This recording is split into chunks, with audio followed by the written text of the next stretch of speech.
ఇప్పుడు అంతా బాగుంటుంది. పోలీసులందరూ సెల్యూట్లు కొడుతున్నారు. మనం ప్రతిపక్షంలో ఉన్నప్పుడు కేసులు పెట్టింది ఎవరబ్బా? మర్చిపోయినామా? అది గుర్తుపెట్టుకోవాలా. హెచ్ఎం గారికి బాధ్యత పెట్టా. 2019 నుంచి 24 మధ్య దొంగ కేసులన్నీ తీపిచ్చే బాధ్యత. ఇప్పటికీ 80% కేసులు తీపిచ్చాం. మిగిలిన కేసులు ఏమిటో నాకు చెప్పండి. ఆ కేసులు కూడా తీపిచ్చే బాధ్యత మన ప్రభుత్వం తీసుకుంటుంది. కలిసికట్టుగా పనిచేయాలి.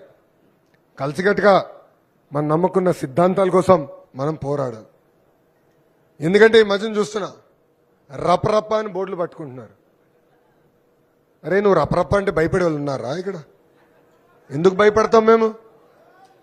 అరే మీ నాయకుడిని చూసాం, మీ నాయకుడు తండ్రిని చూసాం, ఎవడేం పీకలేకపోయారు మమ్మల్ని. రపరప్ప సినిమా చూపిస్తారంటున్నారు. రపరప్ప ఎండ్ కార్డ్ వేసే బాధ్యత నేను తీసుకుంటున్నానని కార్యకర్తలందరికీ తెలియజేస్తున్నాను. అరే ఎర్ర బుక్ అంటే భయపడుతున్నారబ్బా.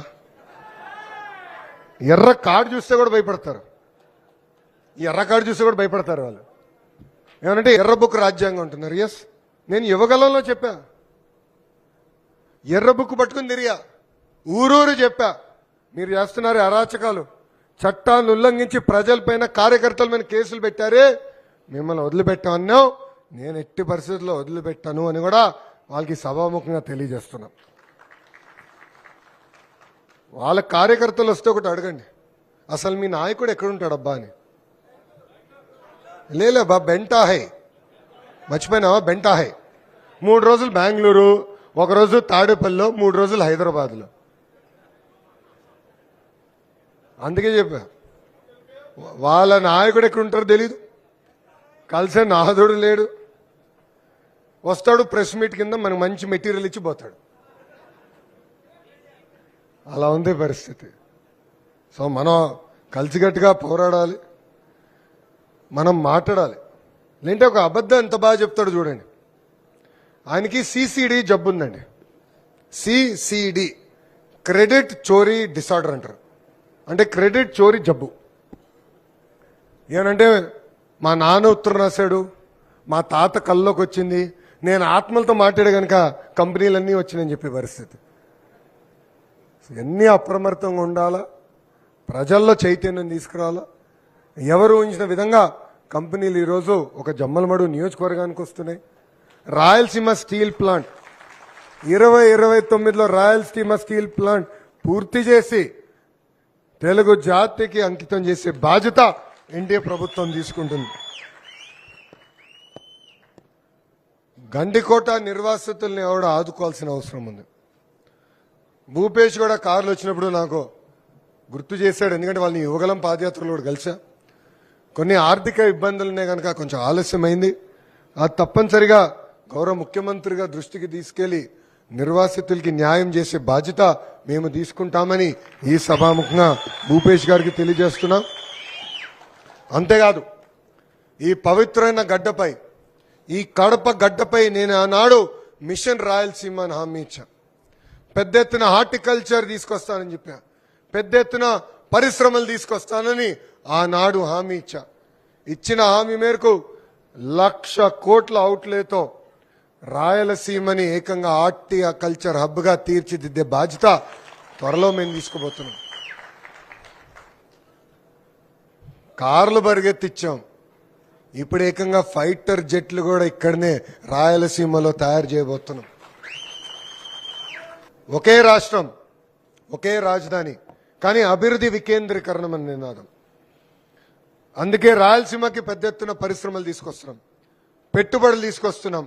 ఇక్కడున్న నిరుద్యోగ యువకులకి ఉద్యోగాలు కల్పిస్తున్నాం. ఇది ప్రజల్లోకి తీసుకెళ్లాల్సిన అవసరం ఉంది. ప్రజల్లో చైతన్యం తీసుకురావాల్సిన బాధ్యత మనందరిపైన ఉంది. ప్రభుత్వం కొనసాగింపు అనేది చాలా చాలా అవసరం అండి. ఈ అల్క వల్ల చాలా ఇబ్బంది పడతాం. 89లో ఒకసారి ఓడిపోయినాం అల్క వల్ల. 2004 9లో ఓడిపోయాం అల్క వల్ల. 2019లో ఓడిపోయాం కేవలం ఒక అల్క వల్ల. ఎవరు చేయని సంక్షేమ అభివృద్ధి 2014-19 మధ్యలో చేసినాం. ఊరూరు రోడ్లు వేసాం, సీసీ రోడ్లు, వీధి దీపాలు కట్టాం. 200 రూపాయల పెన్షన్ ఏకంగా 2000 రూపాయలు చేసినాం. ఇట్లా అనేక కార్యక్రమాలు చేసాం.